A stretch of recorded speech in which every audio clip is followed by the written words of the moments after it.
I'm Eileen Budd. Welcome to Wyrd Wessex. Hello and welcome to Wyrd Wessex. I'm Andy, And I'm Craig. and today we are joined by Eileen Budd, who we've just interviewed for Craig's other show, Will I Like It? Hello. Hello. He sounded jealous then. Did you hear that? His the other other, show. but the other woman. So yeah, check it out on Will I Like It if you haven't already. But yeah, so we are joined by Eileen to talk about something particular today, haven't we, Craig? Yeah, we're going to talk about fucking werewolves. Craig, werewolves, not swearwolves. Yeah, all right. Yeah, I don't know. So we're just going to tell a few stories, I think, between us. And I guess as the guest, Eileen, did you want to go first, maybe? Yeah, sure. Uh, Yeah. I really like werewolf stories.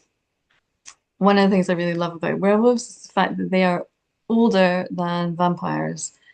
Werewolf stories are much older than vampire stories, and actually, they kind of evolve into vampire stories. A lot of them, which is kind of interesting. In Scotland, we don't have quite so many werewolf stories as there are in Europe, and I think you guys probably have more than us as well. But we do have some crackers. Uh, One of the ones I'm going to start off with is a black dog story because we have quite a few black dog stories. Yeah. And there was an account written down the Victorian era of a black dog being seen running around this prison in Glasgow, and no one could quite catch it, and no one understood why it was there, and it would disappear. And then many, many years later, when this prison had been knocked down and tenement buildings built there, this black dog was seen again. And there was a family that moved into one of the apartments in this building, and they had two children. And the rent was really, really cheap, and they didn't really understand why the rent was so cheap. They were quite happy because they were, central Glasgow. Didn't question it. And then quite soon they heard noises in their children's room, and they heard their children giggling and laughing and talking about a dog. And the father went into the room, and it was just the children, and there was no dog, and he didn't understand. He thought, oh, maybe it's just a game. But then it happened again, and it happened at about 2 o'clock in the morning.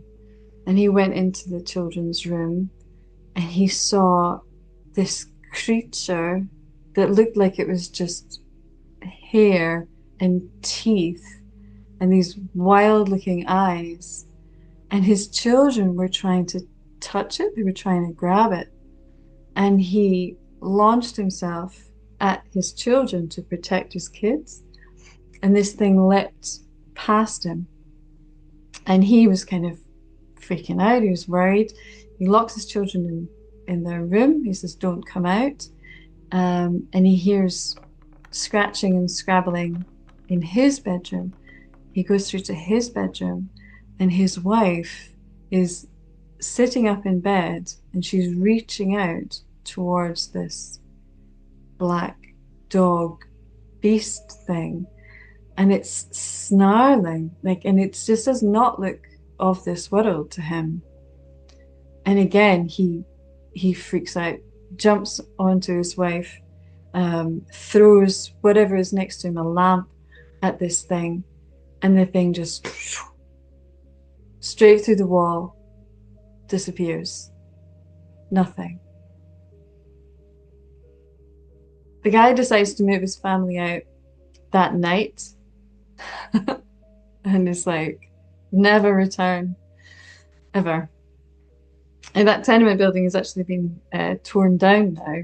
So I don't know if the dog is still there or if anyone's still seen it. But it's a freaky story. Yeah. So did you put a date on it at the beginning? Did Yeah, I I was miss going the to date? ask. So the dog was spotted in this prison in Hmm. the Victorian era. Yeah. And the guys moved in during the 60s, the 1960s. Wow. That kind of Yeah. reminds me as well. There's the oh, what's it called? The Skinwalker Ranch. There's some Oh, stories connected with that where people that work for the US government go in to investigate, and when they go home, their families are plagued by these like wolf dog creatures. And they oh, sound similar. They're shadows. They'll see them just watching through the patio doors or mm, in the bedroom in the middle of the night. Something's just watching them, and they go through walls and things as well. Very similar oh, style thing to that. interesting. I always Yeah. wonder if there's like, sometimes you hear about like sounds or vibrations creating like hallucinations in people Yeah. or yeah, like audio hallucinations as well and things. Yeah, I know. I always wonder about that. Was there something, it's Victorian times, was there a lot of lead? I don't know. What was Probably. it? Was there something? But then it's lasted beyond that. And then I wonder, was it there before? Like, was it something of the land that the Yeah. prison was built on and then it's become a part of? Mm. I like Yeah. that one. Yeah. Yeah. It's good. Yeah. I like a black dog story. There's quite a few. I also like the connection, or maybe we'll get onto that, but I love the connection between like werewolf folklore and rabies. Have you ever heard about that? I have, yeah. Yeah. Yeah. Yeah. Yeah, it's fascinating. Like with places where there's been like plagues of rabies or big breakouts of rabies, you get also a lot of werewolf stories. Which, if anybody's not familiar with it, right, a person who has rabies um, gets really thirsty but can't drink, and they like slaver a lot, and they sort of end up baring their teeth. Mm. And they also tend to like can't rest, can't, sleep, so they tend to get up and walk around. They also can't stand strong smells like garlic, for example, and certain herbs. So yeah, there's some interesting connections there. Mm. But who wants to tell a story next? Uh, Go on, Great. Andy, you take one. Okay, okay. I think I'm going to go for one from Wales in the 1700s, actually. That's a good one. I like that one. So, in the countryside, sort of this wild, untamed place in North Wales, very sort of hilly, mountainous place in the 1790s, there was this sort of terrifying local legend was born. Uh, Local folk whispered of this monstrous, savage beast, this frightening creature that was said to be a monstrous wolf or a werewolf. This sort of reign of terror began in 1790. A stagecoach was rattling its way between Denbigh and Wrexham and was attacked just after dusk. It was reported this huge black beast, sort of nearly as big as these horses that were pulling the coach, pounced on them, and it actually overturned the vehicle. One horse broke free and bolted, and the creature just ripped the other one apart. It just so happened on this night as well, it was a blood red moon, which, as we all know, is an omen of evil things afoot. So this nightmare sort of continued on into a particularly bitter winter in 1791. 7 miles east of Greshford, a farmer discovered enormous sort of wolf-like tracks across the snow. So he goes and follows them, which is far braver than I would be in that situation. He followed them for 2 miles, and what he found made his blood run cold. Where the tracks ended, the snow was gone, replaced by just this like puddle, this lake of blood, with the torn carcasses of several sort of sheep and cows. Completely shaken, this farmer flees home, but the horror wasn't over. He barricades himself in, thinking there's something lurking around, and he saw this same black beast that was described from the year before, tearing the throat out of his dog, his sheepdog that was there to sort of guard these sheep, and died doing so. And then once it's done this, the creature turned its gaze upon the farmer and chased him to the door of his farmhouse. He sort of managed to bolt it, sort of quite a big, heavy oak door, and the creature was smashing against it. Sort of the thing was rattling. He was worrying that it was going to come off its hinges and let this monster in. And then the worst bit, this farmer described how this creature stood up on its hind legs and just sort of peered in through the window, very man-like. Its eyes, the farmer later swore, were actually blue and held this sort of horrible, cold intelligence and were very human-like. So naturally, sort of once this creature went away and the farmer gave his story to the local church, they thought they were dealing with a werewolf. And so they started patrolling. Villagers were braving the freezing cold with lanterns and their muskets and pitchforks, but all they found were these tracks in the snow and sort of the remnants of this blood. 7 years later, in Cheshire, perhaps the same creature was sighted again. 2 men crossing the Brickerton Hills saw the black wolf and they ran. This story had travelled and they thought, nope, and just ran away. The next morning, the mutilated bodies of 2 homeless folk that had been seen begging around were discovered in nearby woods.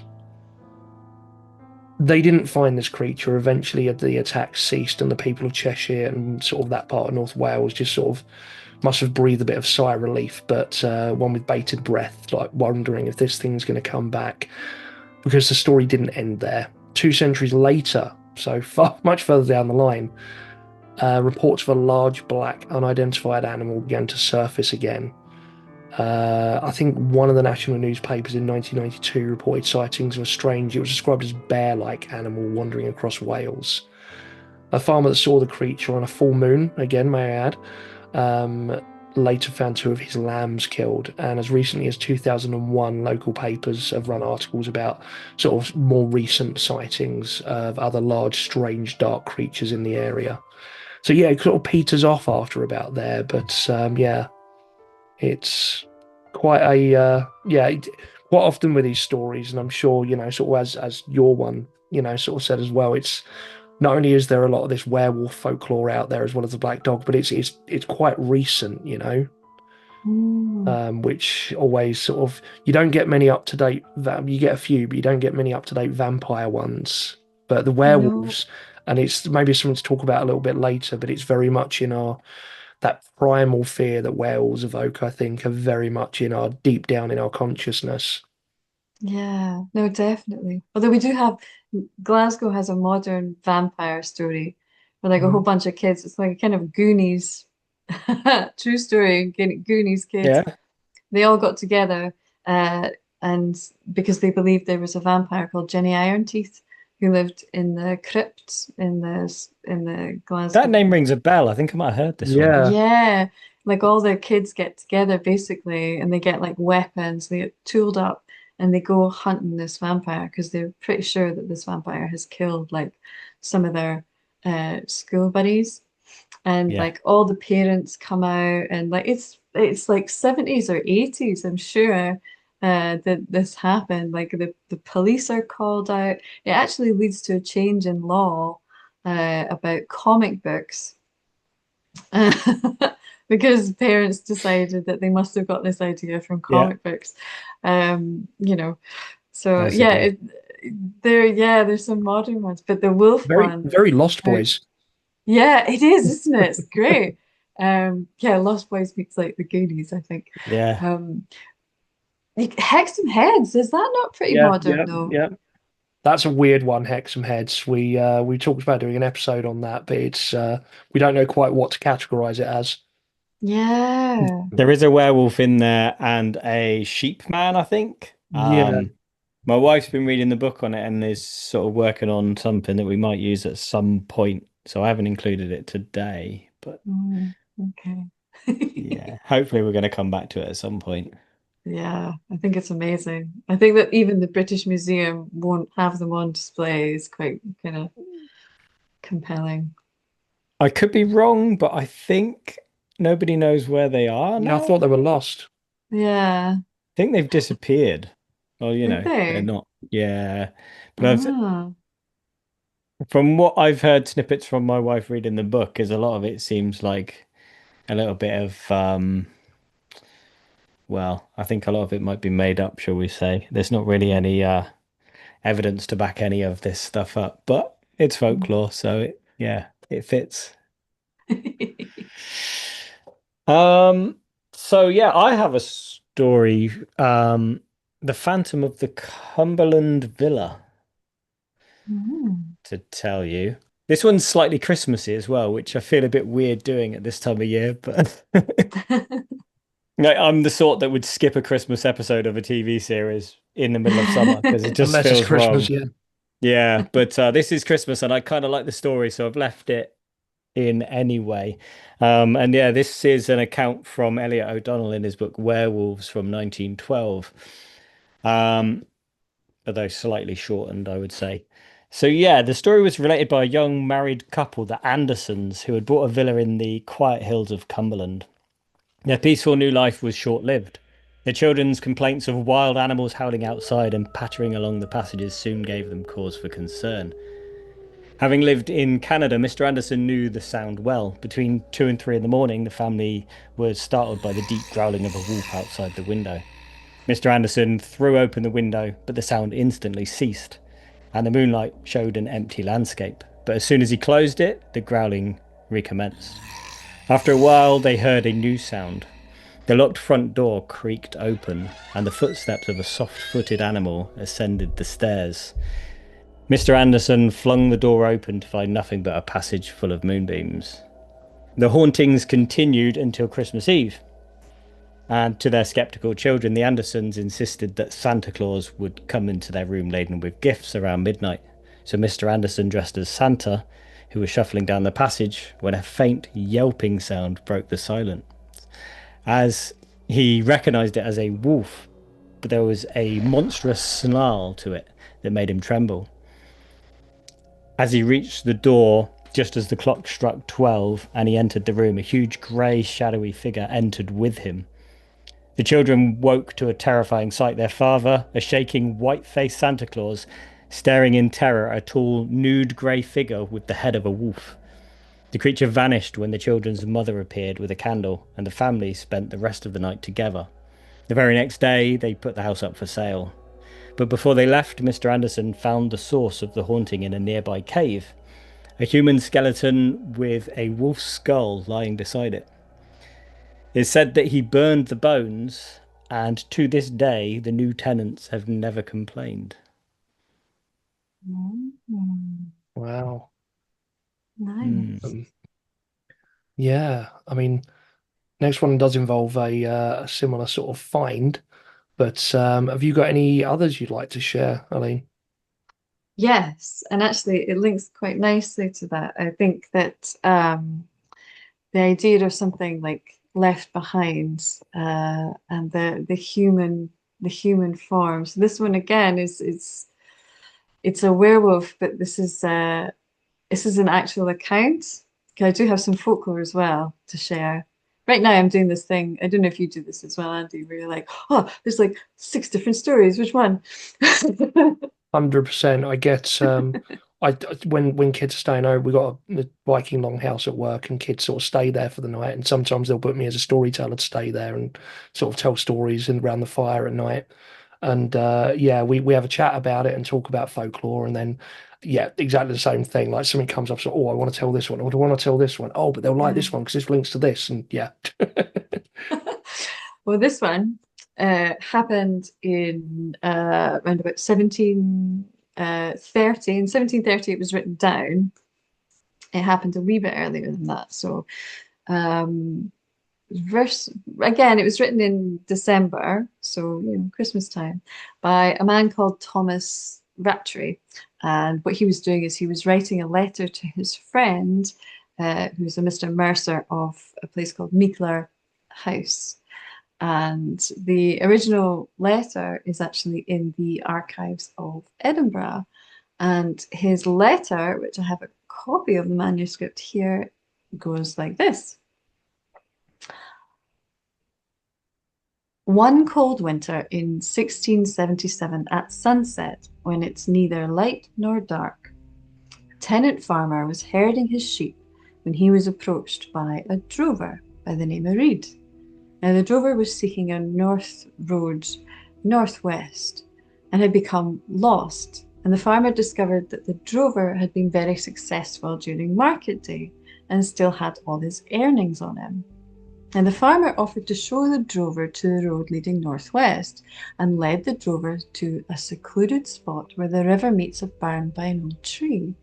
And by this old tree, the farmer attacked the drover and used his dog to finish him off. The farmer took the drover's money and buried his body beneath the tree. And then he went to visit his brother, knocked on the door, and was greeted by Agnes, who was his brother's wife. And Agnes was holding her infant son in her arms.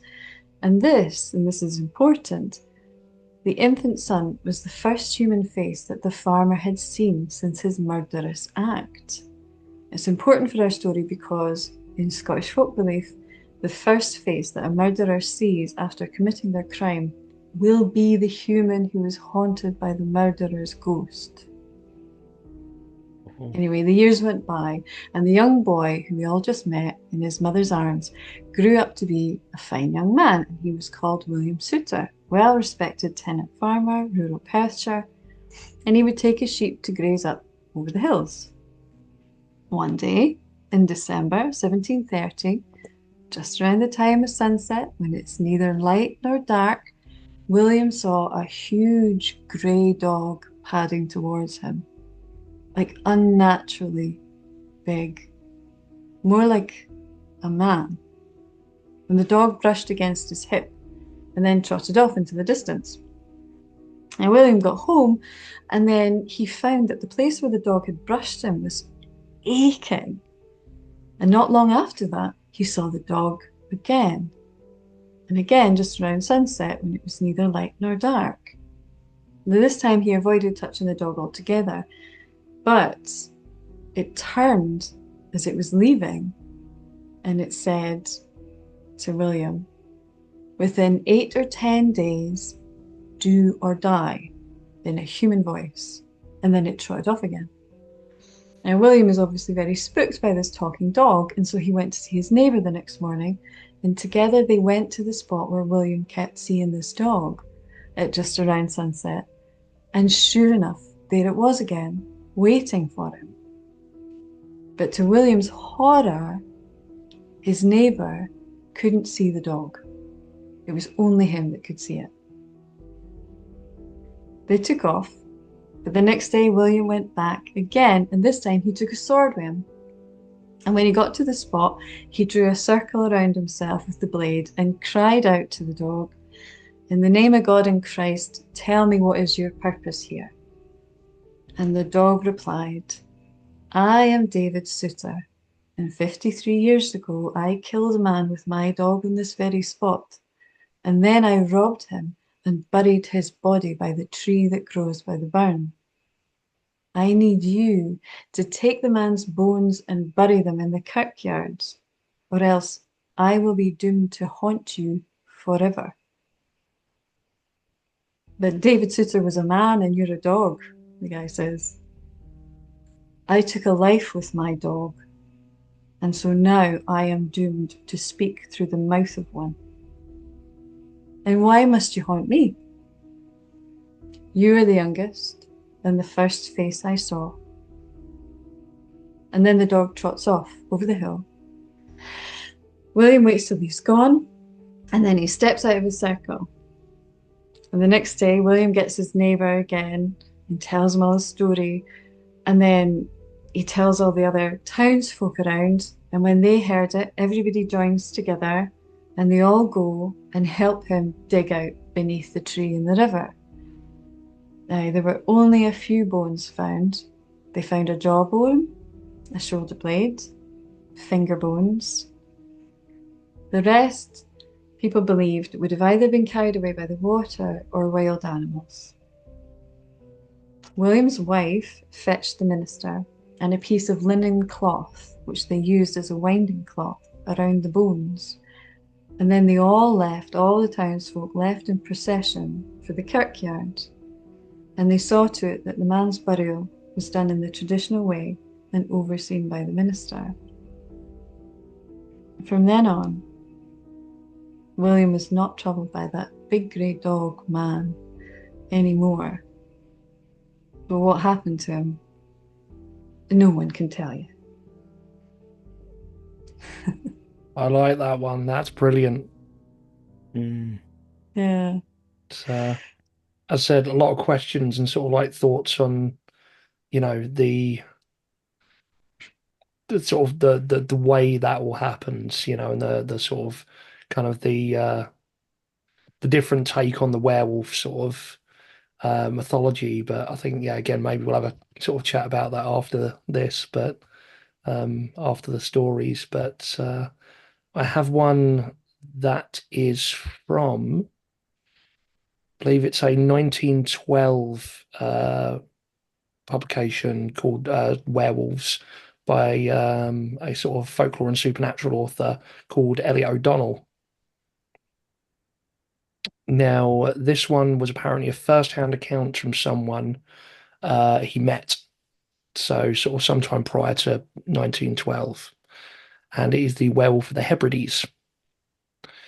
So this person that Elliot met was a Mr. Warren, and apparently he witnessed a phenomenon himself while staying in the Hebrides with his grandfather. And this is sort of quotes from what he said. I was about 15 at the time, and I was living with my grandfather, who was a Kirk elder. He was a keen geologist and had filled the house with fossils he'd found in the local caves. And one morning he comes running in, sort of in a great state of excitement, and insisted I go with him to this dried up tarn. And he says, "Look, here, this is a human skeleton with a wolf's head. It's a werewolf. I found a werewolf. This island was once overrun with them." And so they carried these bizarre remains home with them and placed them on a table in the kitchen, because naturally that's what you do with a werewolf skeleton. That's what I would do. I mean, to be fair, yeah, you'd probably be Straight like, on the table. well, no, you'd also say, "Andy, come on, jump on the computer. We've got to record." So that evening, And a unicorn. yeah, that evening, the Warren the Younger was left alone while the rest of the household went to the kirk. He was sitting in the kitchen with the remains when a loud sort of tap, tap, tap on the window pane made him look up. And staring at him straight through the window was this dark, shadowy face. And at first it was sort of indistinct. It was, sort of that kind of, is it really there kind of feeling. But it slowly sort of formed and became more complete. And eventually it revealed to be a perfectly defined wolf's head, sort of terminating in the neck of a human. There was no light outside that could have created a reflection or just distorted anything. It was a pure, sort of unadulterated apparition. He describes it as having pointy ears, sharp white teeth, and this sort of vivid light green eyes. The expression on the face was sort of this utter diabolical and evil one that was gazing at him through this window. The horror was sort of like, the only thing that sort of matched his wonder and sort of amazement was the horror as it dawned on him what he was looking at. And this creature seemed to notice his fear. This sort of look of savage glee and exultation crept into its eyes, and it sort of raises this slender, he describes it as a woman-like hand with monstrously long, curved fingernails like claws, as if to menace him through the glass. Obviously absolutely terrified, Warren ran from the kitchen and sort of locked himself in the hall and just stayed there until his family returned, and he was in absolute state. His grandfather, though he claimed he would have been able to banish the spirit himself, was quite upset by this. The next day, they just straight away took the bones away and reburied them in the exact spot they were found them, and apparently didn't tell anyone where that was. But yeah, and to my knowledge, the young Warren never saw anything like that again. Nice. I like that because there's so many things in there. Like we have loads of folklore about like the wake, the tradition of the wake, and like when like the spirits are kind of wandering around, and the importance of not disturbing bones or like having them buried in special places. And Yeah. yeah, nice. I like that. I like as well that you didn't go down uh, the Wolver route because you could easily do that, but that is was an invention by somebody who came in 1930s Oh, and really? yeah, and mistook a Norn place name like Walver's Hull, which means Yeah. fairy hill, as being about a wolf. Um, so Hmm. that's interesting because that your story is before then. So I Yeah. wonder if the lady who came in and invented that story had also read that because you were saying it was like 1912 was that's 1912. Yeah. what it Yeah. came. I mean, this account was probably from like, well, by the sounds of it, it was from like the sort of mid to late 1800s, like when it actually Yeah. happened.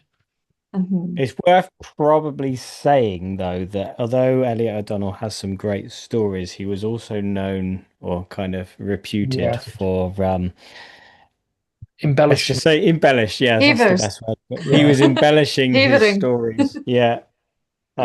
So whether they're all 100% accurate and true, we can't say. But this I mean, I think he always kind of, because he did a lot of research into poltergeists and ghosts and things as well, and supposedly took it seriously. But from what I gather over time, he started to seem as if he was embellishing the stories a lot more. So Yeah, it was Mm. sort of like coming out of that era of pulp fiction, wasn't it? That sort of people were loving those sort of stories. So there was a lot of embellishment. But mm, Yeah. again, that's what Yeah. makes a good story, though, isn't it? it's Yeah. folklore.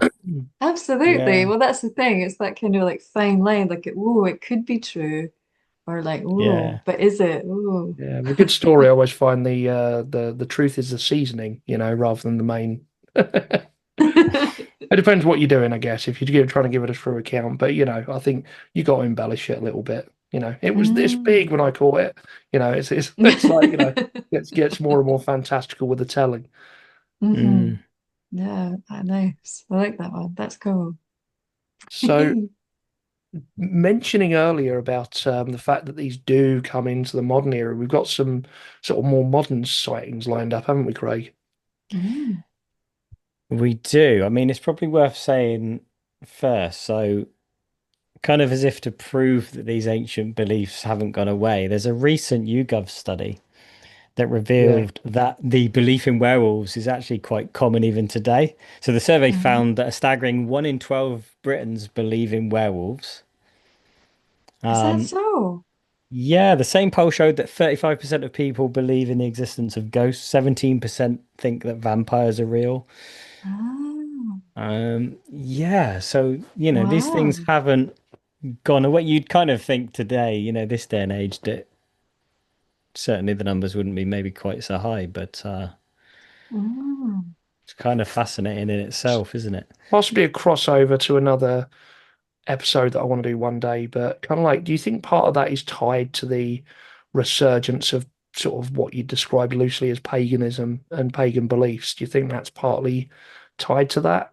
People are opening themselves up to more of that side of the fantastical, because it's not any more outlandish than certain things that mainstream religions believe, like demons and angels wandering the earth and stuff like that, for example. I don't Yeah. think Mm. it's necessarily that much different in like realistically, but I think maybe Mhm. the and again maybe this should be talked about more towards the end, but I think maybe it's tied towards that. Maybe if you'd have done that poll, 20 years ago, it'd be different. But I don't know.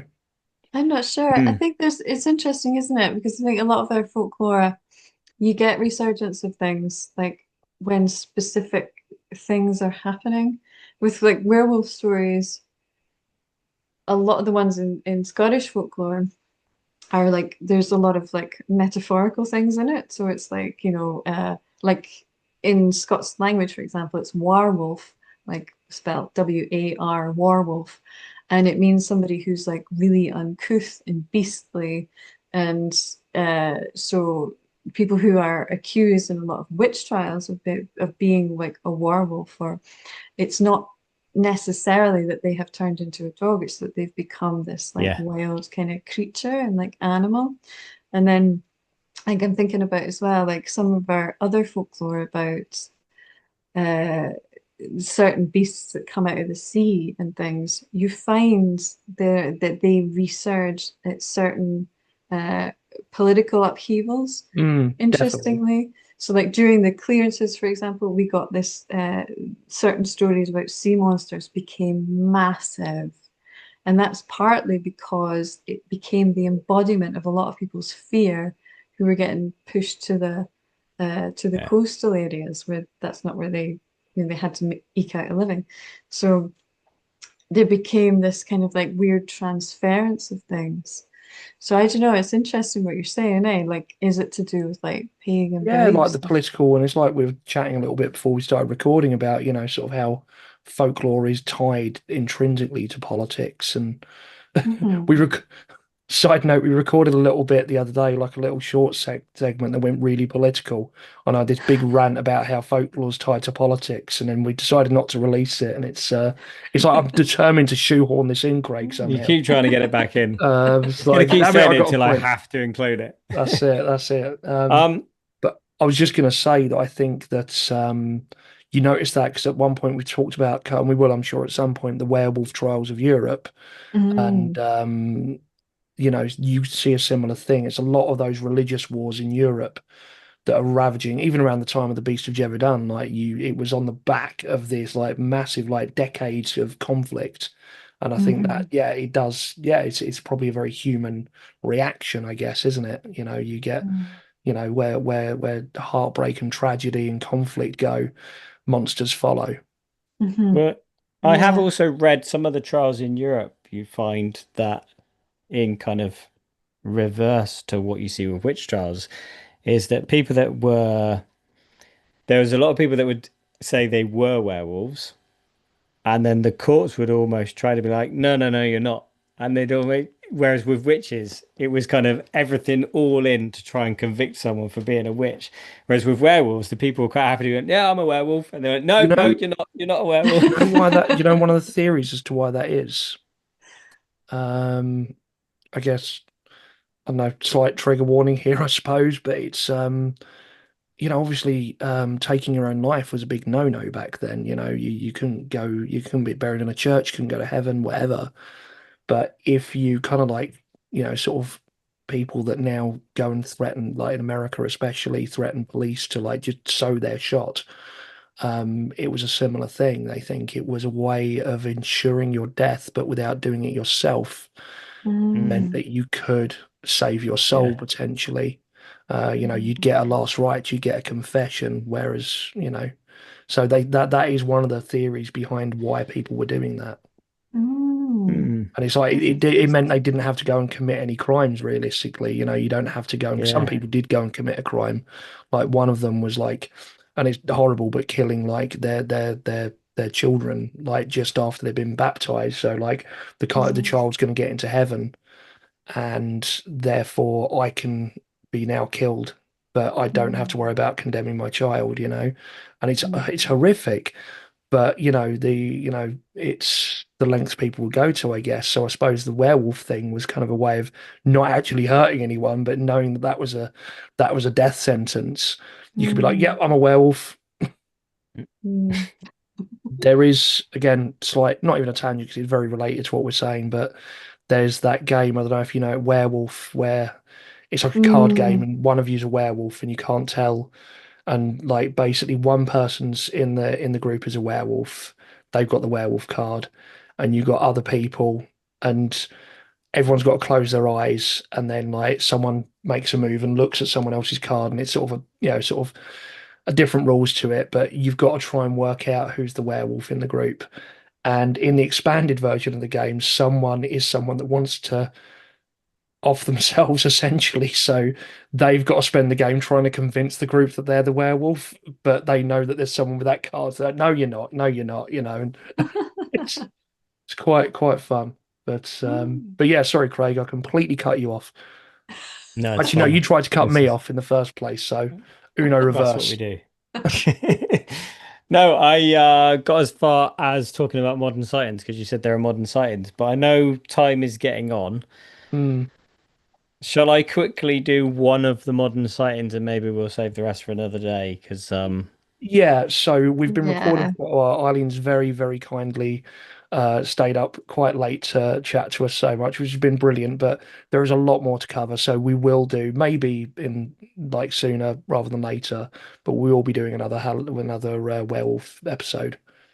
Yeah. Oh, I'd love that. That'd be great. Yeah, my bedtime's normally like 10, so um so yeah, I'll tell you what, I'll end with a fairly well-known modern one is The Legend of Old Stinker.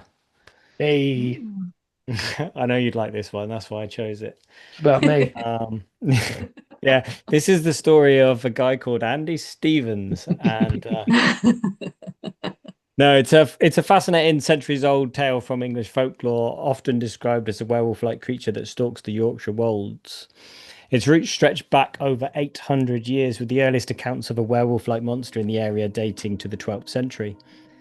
The creature, also known as the Flixton werewolf, was said to be a foul, putrid breath, supposedly from eating carrion or corpses, which is the very trait that gave rise to its modern nickname, Old Stinker. Accounts from both ancient and modern times describe it as a monstrous wolf-headed figure that can walk on two legs like a man, often reaching a height of 8 feet. It is said to have piercing red eyes, powerful claws, and a long tail. Despite its immense size, the beast is unnervingly agile, able to move on all fours with incredible speed before rising to a bipedal stance. While the myth has been a part of local folklore for years, it re-emerged with startling force in 2016, transforming from a dusty old tale into a living urban legend. The media picked up on a series of unsettling sightings, bringing the story to a wider audience. The most prominent of these was the terrifying encounter reported by a woman near Barmston Drain, a rural area just north of Hull. She claims to have seen an 8-foot creature standing upright with a distinctly human face before it dropped to all fours and sprinted away. The creature, a beast of pure instinct, was seen leaping over high hedges with ease, disappearing as quickly as it had appeared. So that's an ongoing one, isn't it? You get sort of fairly semi-frequent sightings of it at least, because there was like hunting parties for it quite recently. Like Mm. they'd go out on a full moon. It was almost like a local tradition. They'd go out on a full moon looking for this Old creature. stinker. Wow. I That's reckon it was like awesome. hiding in the drains and things like that, which would also make it stinky, I guess. Yeah.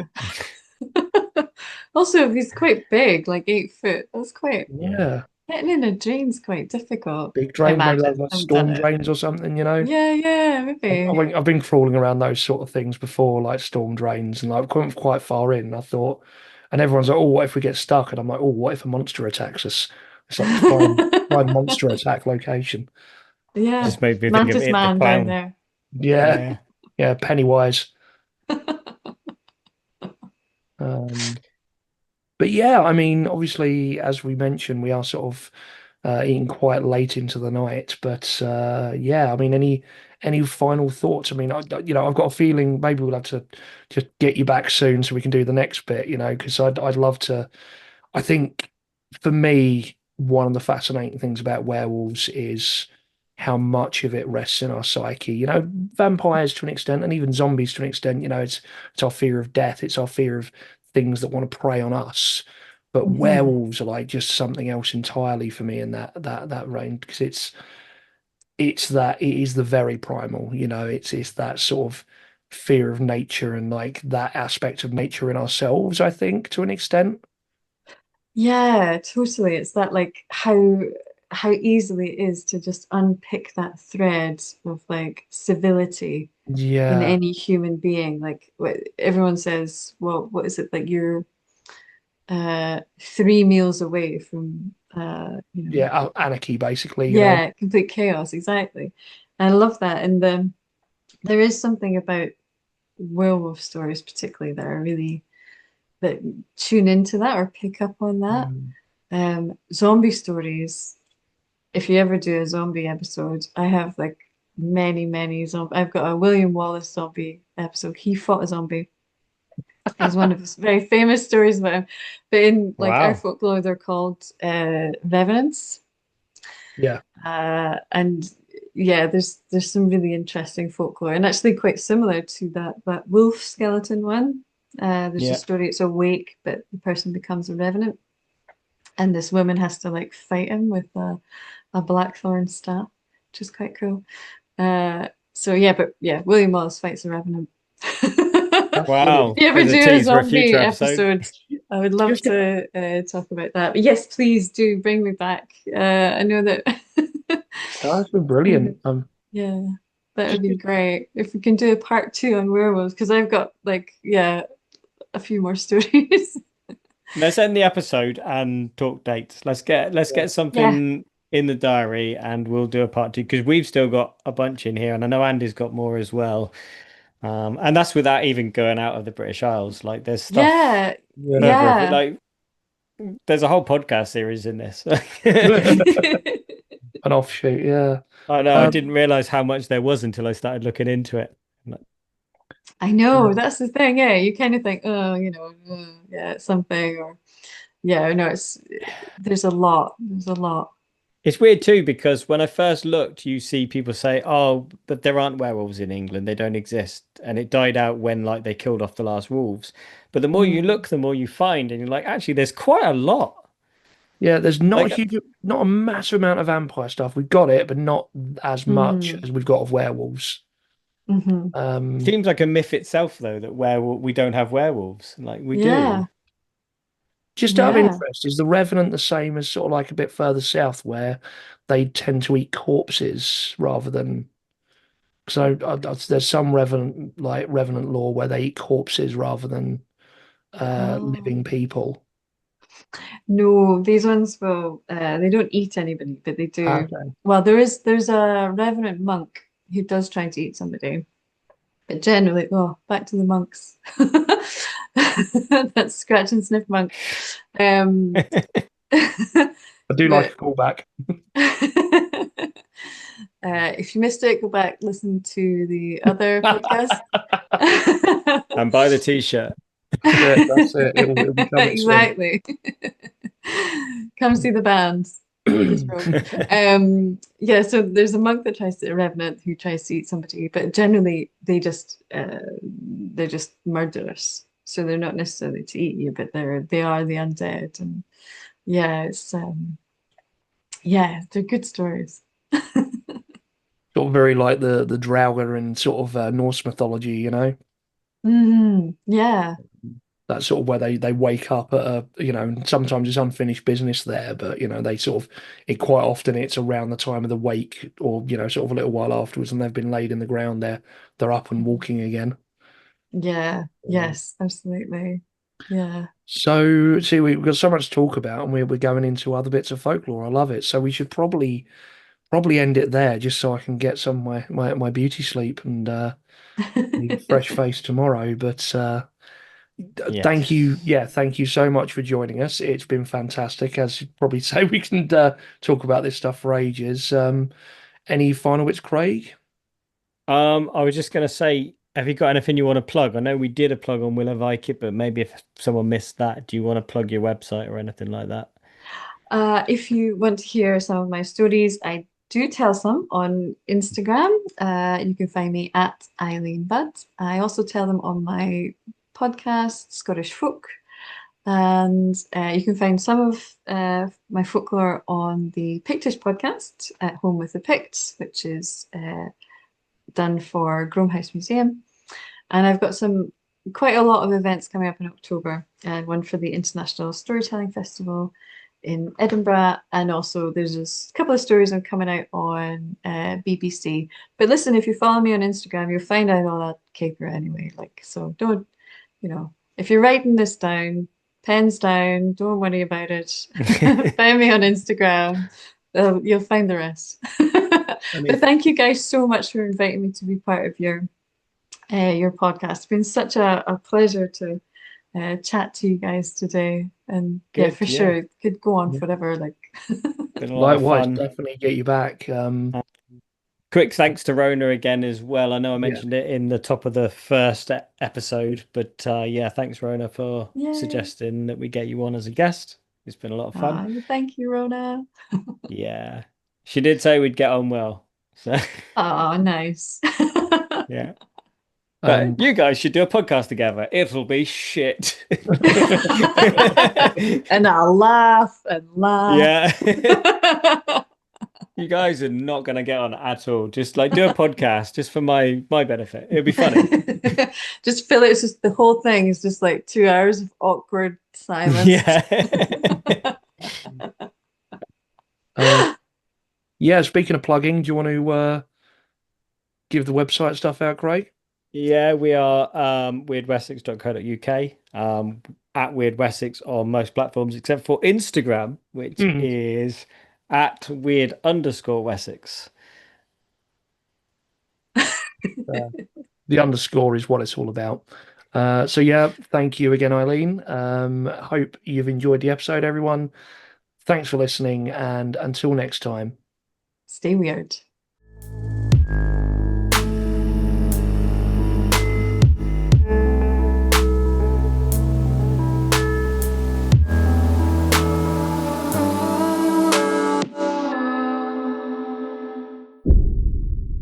Stay weird.